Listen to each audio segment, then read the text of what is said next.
मित्रांनो, या प्राकृत जीवनामध्ये जीवन जगत असताना अनेक वेळा अनेक लोक म्हणत असतात की मला गीता कळत नाही, भागवत कळत नाही, रामायण कळत नाही, महाभारत कळत नाही, ज्ञानेश्वरी कळत नाही, गाथा कळत नाही, वेद कळत नाही, शास्त्र कळत नाही, पुराण कळत नाही.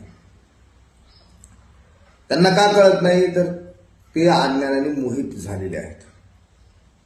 ते अज्ञानाने मोहित झालेले आहेत. कारण कुरुक्षेत्रावर ज्यावेळेस युद्ध चालू होतं, रणभूमीवर युद्धभूमीवर, त्यावेळेस अनेक सैन्य त्या ठिकाणी होतं. परंतु गीता ही कोणाला कळाली? ही फक्त अर्जुनाला कळाली आणि एक संजयाला कळाली. श्रीकृष्ण भगवंताच्या कृपेने अर्जुनाला ती गीता कळाली आणि व्यासदेवांच्या कृपेने संजयला ती गीता कळाली.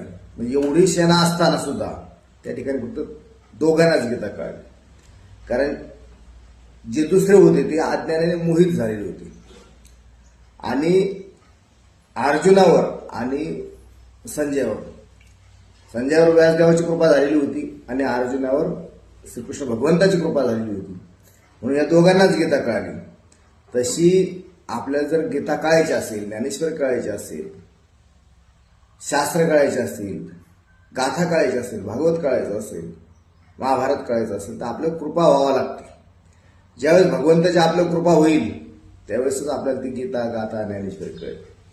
जोपर्यंत आपण अज्ञानाच्या अंधकारातून बाहेर येणार नाही तोपर्यंत आपल्याला काहीच कळणार नाही. त्यामुळे भगवंताच्या भक्तीमध्ये आपल्याला ज्यावेळेस आपण विलीन होऊ, एकरूप होऊ, संलग्न होऊ, समर्पित होऊ भगवंताला, त्यावेळेसच आपल्याला गीता, गाथा कळेल.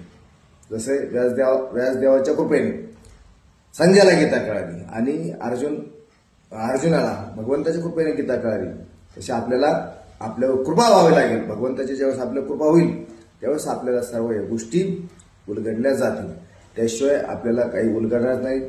जोपर्यंत आपण अज्ञानाच्या याच्यातून बाहेर येणार नाही, जोपर्यंत आपण अज्ञानाने मोहित झालो तोपर्यंत आपल्याला काहीच कळणार नाही. त्यासाठी आपल्याला भगवंताकडे जावं लागेल, त्यांना शरण जावं लागेल, त्यांच्या चरणाशी आपल्याला लीन व्हावं लागेल. त्यावेळेस आपल्याला गोष्टी कळतील आणि त्यांची कृपा आपल्यावर होईल. ज्यावेळेस त्यांची कृपा आपल्यावर होईल त्यावेळेस सगळ्या काही गोष्टी आपल्याला आपल्या पायाशी लोटांगण घेतील. त्या भौतिक जीवनामध्ये जीवन जगत असताना आपल्याला आपण सुख दुसरीकडे शोधतोय, परंतु सुख आतमध्येच आहे. या सगळ्या गोष्टी आतमध्येच आहेत. ज्यावेळेस हे कळेल ना आपल्याला त्यावेळेस खऱ्या अर्थानं जीवनाचा उलगडा आपल्याला होईल. हरे कृष्णा, राधे राधे.